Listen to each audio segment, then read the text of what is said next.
El socialismo moderno, en cierto sentido, es también heredero del pensamiento ilustrado.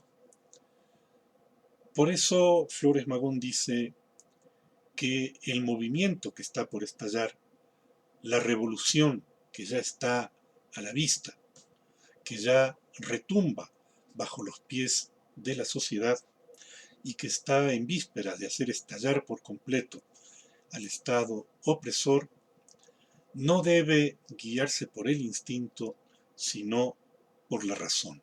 Debe seguir, dice, los caminos que señala la ciencia.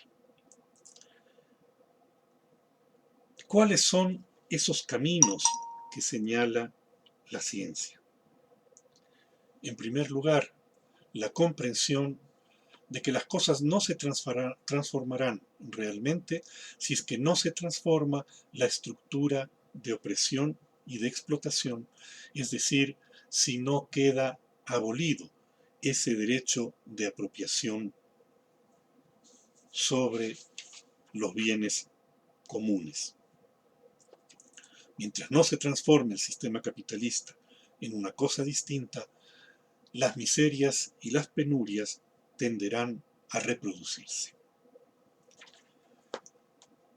Pero la ciencia indica también, para Flores Magón, que una revolución no puede tomar todo de una vez.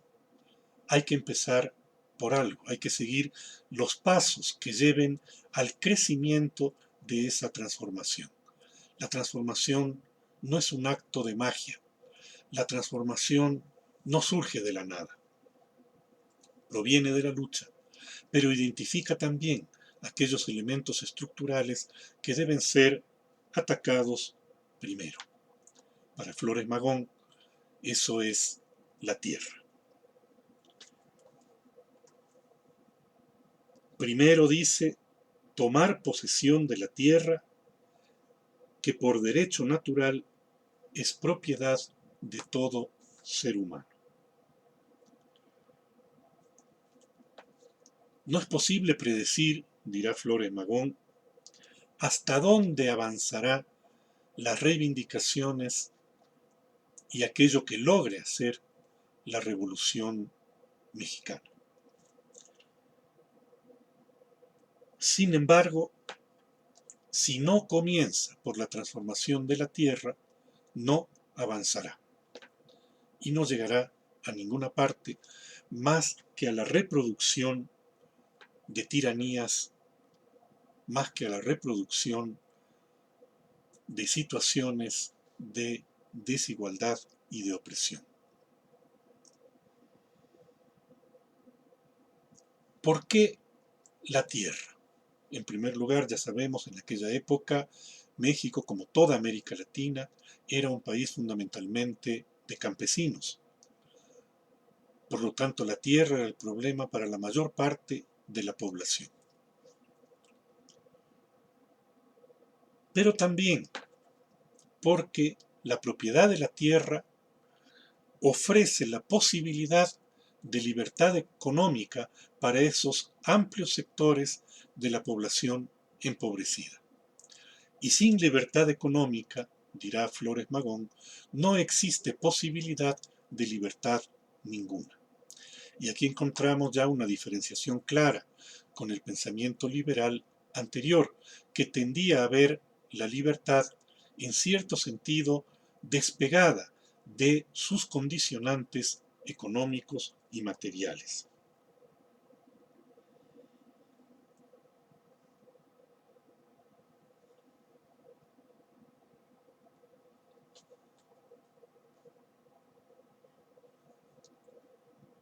Un segundo elemento que plantea Flores Magón es el rechazo a los gobiernos. Pudiéramos decir el rechazo a todo gobierno, a cualquier forma de gobierno. Para Flores Magón, todos los gobiernos son meramente instrumentos de grupos que se apropian del poder y de la riqueza y que utilizan el entramado estatal para mantener su posición dominante. Los gobiernos no podrán solucionar los problemas del pueblo, en primer lugar, por su condición sistémica, pero en segundo lugar, porque no pueden ponerse en contra de el sistema que les permite su propia subsistencia. El gobierno entonces es un mal. El bloque en el poder está constituido por la clase económicamente dominante, por los políticos que sustentan ese sistema, por los jueces y el sistema judicial que protege esta situación de explotación y que castiga en cambio cualquier desobediencia a ese mandato, y por la religión, por la iglesia, que trata de convencer al pobre de que simplemente debe aguantar con resignación porque hay un futuro en el más allá. Este bloque en el poder se coaliga en contra del pueblo. Puede ser en algunos momentos que algunos sectores de este bloque del poder se despeguen un poco de él y se produzcan luchas intestinas.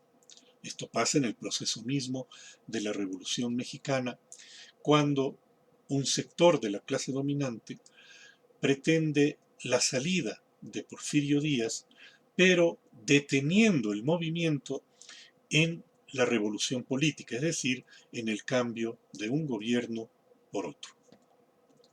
Para Flores Magón, esto no haría más que crear formas nuevas de opresión y de tiranía.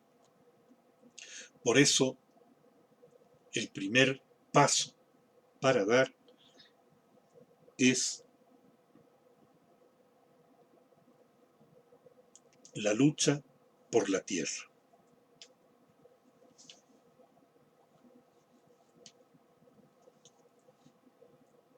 La libertad y la justicia, nos dice, no se decretan. Son el resultado de la independencia económica, de la facultad que tiene el individuo de vivir sin depender de un amo.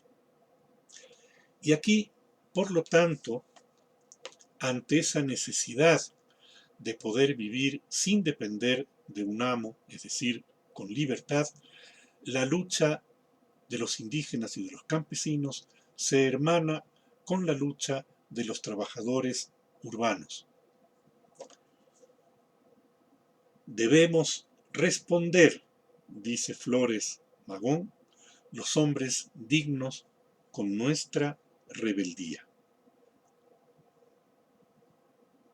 El interés de los ricos es que los pobres sean eternamente pobres. La pobreza de las masas es garantía de sus riquezas. Para entender plenamente este acerto, debemos vincularlo con la lectura histórica que da Flores Magón. La pobreza no es siempre la misma, no es el mismo umbral de pobreza, pero la pobreza se reproduce siempre que haya seres humanos que requieran venderse a otros para poder subsistir. La pobreza enlaza entonces con la falta de libertad. Por eso, los dos elementos centrales de la prédica de López Magón son la lucha por la tierra y la lucha por la libertad. Tierra y libertad será el grito fundamental de la prédica de Flores Magón. Tierra y libertad es el grito asumido también por los ejércitos campesinos, fundamentalmente aquellos que desde el sur avanzan con Emiliano Zapata. No podemos decir, evidentemente, que la Revolución Mexicana haya sido una revolución anarquista. No podemos decir tampoco que el pensamiento de Flores Magón haya sido el pensamiento dominante de la Revolución Mexicana, ni siquiera que haya sido el pensamiento que defendían algunos de los líderes más importantes como Pancho Villa o Emiliano Zapata.